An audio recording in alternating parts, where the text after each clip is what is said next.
This is your standard Minecraft world, and this is your not so standard Minecraft world. I mean, that's pretty obvious, right? For those who don't know, this is one block, an infinitely regenerating block with 10 unique phases, giving me harder enemies the more I break it, all the way to killing the Ender Dragon. And this is my goal for the next 100 days. Hello everybody, my name is Ishi. Sit back, relax, and enjoy the video. It was day one, and at first I was trying to figure out why there was two suns. Yeah, anyways, I was being told to break the block below me. Now, if this was any other situation, I probably won it, but there's nothing else I could do here, so why not? After I broke this chest, I kinda just fell. Yeah, I don't know why either, but at least that got me to expand my island a little bit. A while later, a pig spawned and got uncomfortably close to me. We kinda had some sort of staring contest, but I won, so it doesn't even matter. It kinda creeped me out how he stared at me. I don't really know why. I haven't done anything to him yet. I mean, come on, I'll get hungry eventually, you can't blame me. A chest eventually gave me a water bucket, so I cleverly used it to place a block underneath the island so gravel would stop falling. No, not really, I was told to do that. My creativity is being suppressed here. I have to do what it tells me, I have no freedom. I also made Prometheus a pin. That's his name now, Prometheus the pig. And then I was on to the first phase, the plains. I kinda felt bad for putting Prometheus in a cage, so I took it apart and expanded the island to start a little tree farm. Then I met another pig. This time I'm not naming it, so I guess it's just gonna be Pig. It doesn't deserve a name. I also found your I'm not really gonna make that joke, that's rude. By day 2, the animals were getting a little out of hand. I was starting to become scared that they were gonna like shove me off the edge if I turned my back to them, so I put them all in another cage. I spent the rest of the day expanding the tree farm and getting through the plains. There really isn't much else I could do at this point, so I don't know what you expected. And now I'm already on to phase 2, the underground. How exciting. Things seem to be looking up. I made stone tools and a mushroom even spawned. I'm telling you, these cows have to be like the best mob ever. I mean, they give you an infinite amount of food. Okay, it's kind of weird if you really think about it, but let's not get into that. I also built this little farm so I could breed more food. I mean friends, so I can have more friends. Yeah. Some zombies spawned, and I kinda just let them chase me around for a while before killing them. Then I found some rabbits, and they all seemed to group up inside this corner. Except for that one over there. I guess it doesn't deserve to be with the rest of us. Before I knew it, more rabbits spawned, and they were all over the place. Day 4 started with half my belongings blowing up.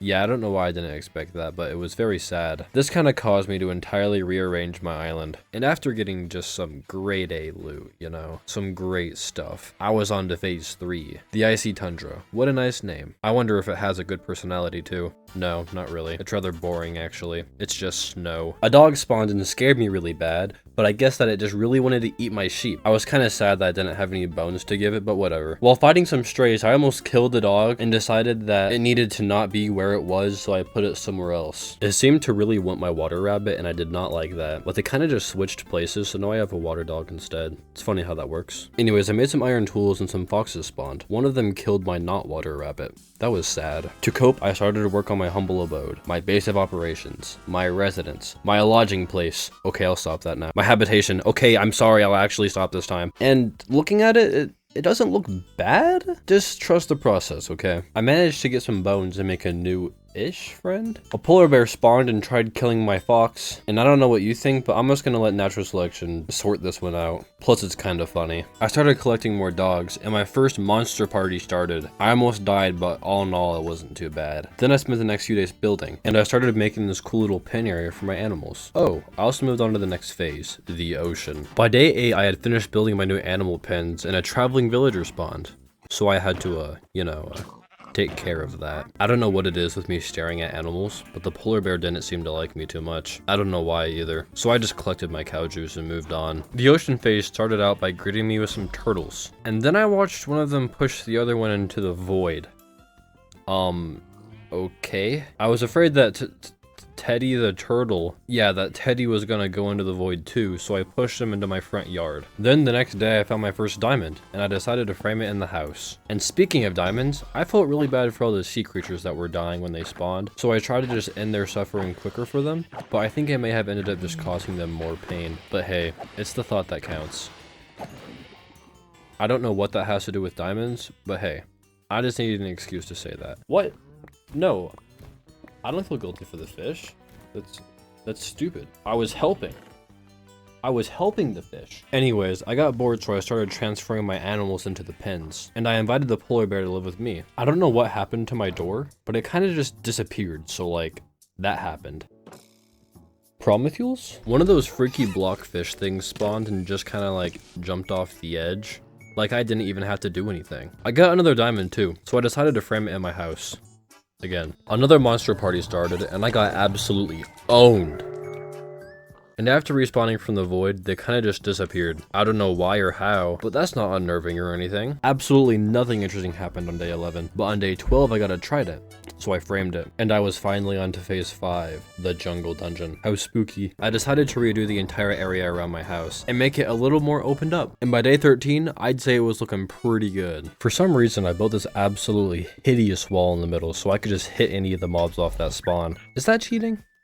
Nah, it's fine. These freaky floaty guys spawned and I managed to kill one of them, but I have no clue where the other one went. Until later when it scared me. I found a cat, so I spent the rest of day 13 trying to tame it.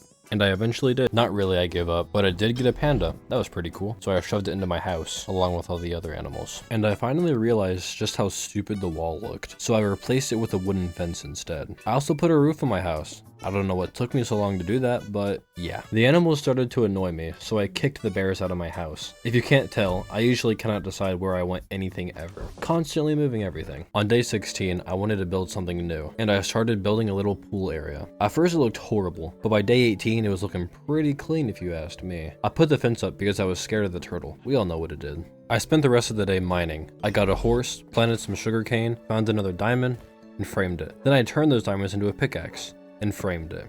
Another monster party started, and it was no problemo. For some reason, one of the floaty guys just kind of flew away. Not too sure why, or if it's coming back, so yeah. I spent day 19 mining and just doing small little things to the island. And before I knew it, the sun set, and I was now a fifth of the way through our adventure. I spent day 20 mining. Surprisingly, not much happened. On day 21, I got to the next phase, the red desert. I also started expanding the side of the island for a tree farm, since I guess trees are kind of important or something like that. I also built this staircase, not sure why, but I'll figure it out as I go. I heard my polar bear dying and found it suffocating in a tree. That was pretty scary. I should not be allowed to watch over anyone's pets. I was experimenting with blocks and concluded that it looked horrible. So I took it all down, and by day 23, I had a somewhat decent tree farm. We aren't going to talk about my building skills. I kept mining, and I got another diamond, but a fox stole it, so I had to let a friend take care of it for me. A villager spawned, which is big news, and I made sure to keep it safe inside the house. On day 24, a pillager spawned, but it was just kind of chilling, so I put it in a boat. I must have hated this donkey for some unknown reason, and I topped it off with toxicity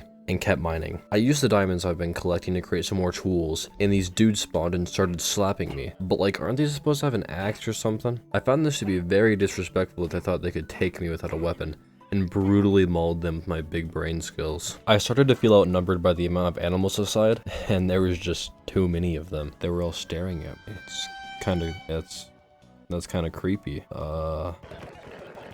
On day 25, another monster party started, and this one wasn't too bad either, ending in my total victory. No, don't show them hiding in my house. Ugh. Anyways, Donald the villager spawned, so I also put him in a boat. I worked on the tree farm for a little more, well, actually a lot more, and then a traveling villager spawned and I killed him. So I made a grave for our lost friend. I don't know why I actually made a grave for a random villager, but I did, so yeah, boom. On day 27, not much happened, but I thought this tree looked cool, so I kept it. And after a lovely benevolent gift, we were on to the next stage, the Nether. A hell-like dimension invades and spreads chaos. I was pretty nervous about this one. I mean, half my island is wood. Come on, wood burns, and the Nether is fire. Not a good combo. After a bit of procrastination, I began mining. Those big freaky pig things spawned and tossed me around like a cartoon character. So I hid in my house. But when they started killing my llamas, I sucked it up and went out and killed them. Rest in peace, llamas. On day 29, I made sure to rearrange my area to try and stop as many deaths as possible while I was in the Nether phase. Soon after, a gas spawned and almost killed me, so I added some more protection against explosions. On day 30, I made my house look a little nicer, and a monster party started. I was really nervous for this one since I didn't want anything up in flames. And after a very eventful fight, it seemed like everything was okay. Then I noticed that my cows were on fire, so I only have one cow left, which is pretty sad. Even Prometheus was disappointed. This funny looking guy spawned and I took all of my disappointment and anger out on it. At least I felt better. It felt nothing though. It's gone now. I spent day 32 just trying to get through the Nether so I didn't have to deal with it anymore. After an amazing benevolent gift, I was on to the next phase. Idle. A breeze of peace blows across the land. And finally it does. I needed a break after being stressed my entire island was gonna burn to the ground. Void, I guess. I used the lava bucket that I got from the benevolent gift to make a cobblestone generator, but miserably failed at doing so. So instead I made another portal, got more lava, and tried again. And wow, first try I did it. Double cobblestone generator. On day 34, I started working on what would become my villager trading center. And I worked on it until day 38, when I ran out of blackstone to use for my build. So I had to go to the Nether to get some more. And after some epic mining sessions and trading with the locals, I had a fair amount to build with again. Okay, now I kept on building this absolute unit. Moved the villagers into the multiplying chamber, and tried figuring out how to get them to breed since I couldn't figure it out. I passed time by building some more, and by day 48 I had a lot of villagers, and I put them in their own small apartments. On day 49 I started mining again, and I found some bees, which was pretty exciting. I got a beehive, but since I am me, and me cannot have nice things, I lost it to the void. The game gave me a skeleton horse in return though, something that's already dead, so there's no way I could possibly kill it. Hopefully. On day 50, I decided that it would probably be a better idea to create an area for farms, instead of having them on top of my house. So I did that. I rebuilt the cobblestone generator and the sugarcane farm so I can hopefully get more books. I expanded the farm area some more, then on day 53, while I was cleaning up the area, I fell into the pit of all bad things and lost all of my gear. You could say I was kind of mad. The fun part about all this was that I didn't have enough iron to make new armor, so I decided to start the industrial period. I was going to make an iron farm. I've never made one of these before, so it was going to be a learning experience for me. Prometheus, what are you doing here? Go back home, Prometheus. Anyways, after collecting the materials needed, I began work on the iron farm. Since I didn't really know how to build one, I was switching back and forth between Minecraft and YouTube. For some reason, I used one of the ugliest blocks instead of Minecraft to build the majority of it. Surprisingly, getting villagers into the farm wasn't all too hard either. They pretty much just walked right into the farm for me. While I was escorting the last villager, I noticed that mobs were spawning in the area below the farm. I heavily struggled to kill them all for some reason, but I did. And when I finally finished the farm, I realized I didn't have a name tag to stop the zombie from spawning, so I had to give up on the farm until I got one. So on day 61 I mined, hoping for a chest to give me what I wanted, and sure enough, the benevolent gift came in clutch and gave me exactly what I was looking for. I named the name tag, please subscribe, and put it on the zombie. Iron farm complete. On day 62, I cleaned up the farm a little bit. I mean, it still looks terrible no matter what, but I tried. On day 63, I started trading with the librarian villagers to try to get better enchantments for my armor and whatnot. I remade some of my diamond tools and kept taking my iron farm for some reason. Look, I'm just proud of it, okay? I also got to the next phase, desolate land. Sounds fun? As I was mining, a couple of creepers spawned and gave me a flashback. Anyways, I got a traveling villager spawn egg, which is kind of weird and not how mammals work, but I'm not going to bring logic into a block game. I put it in the pen with a cow, since that's all it'll ever be, and I kept on mining. Surprise fight montage.